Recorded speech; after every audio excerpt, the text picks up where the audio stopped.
So yes, congratulations. How are you feeling today along with your other peers?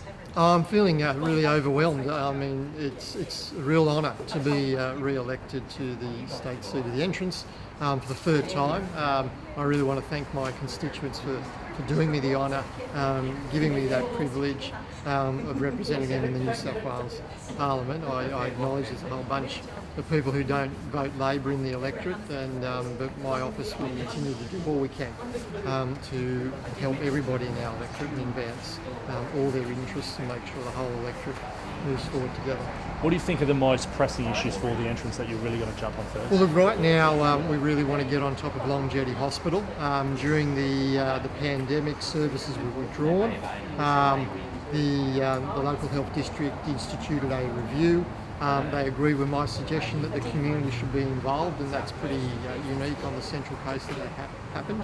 The community said they want enhanced services there. They wanted services that they could use rather than going to the major hospitals.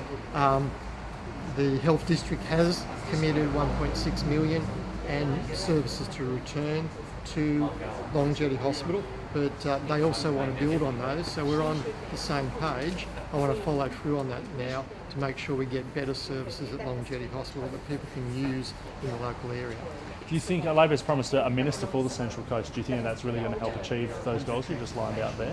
Look, we're a great team on the Central Coast, and I think that's one of our strengths as a Labor party on the Central Coast, that we have worked closely together, that we work together as a group.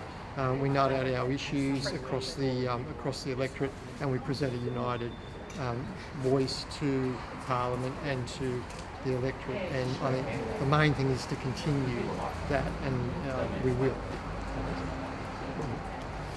David, how much do you think the lack of local democracy in the council had to do with the result here on the Central Coast, and in particular some of the areas where the swing was rather large? I think the community were really disappointed with the council amalgamation.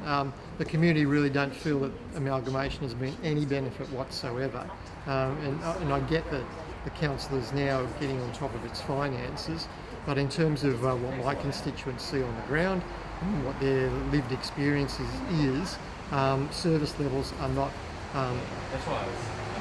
better than they were under the previous councils, and we're paying more money. So it's just that simple metric there.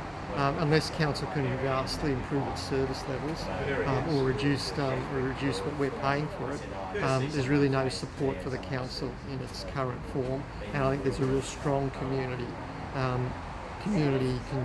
desire to see demerger happen. So you've committed to putting it to the people at the next council election that whether the people want to demerge or not. Are you going to be going ahead with that? Well, we've committed to support demerger if that's what the council wants. Mm-hmm. So we have to have a new elected council first, and then they'll consider that. And if they want to go down the road of, and it's a process, if they want to examine the process of demerger, well, the state government, the Labor state government, will support that. That does it. No, all good. Perfect. Got it. Anything else you want to? Well, I mean, the other main thing is I've made some commitments.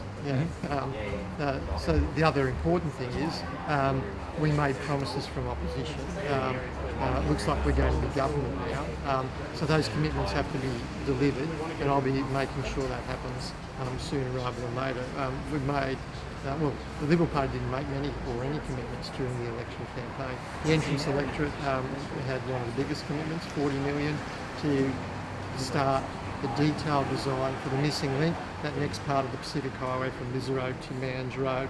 That's super important. So I want to see that kicked off sooner rather than later. I've got to finish the lifts at Tuggerah, which was a big community campaign, and we made some commitments to council.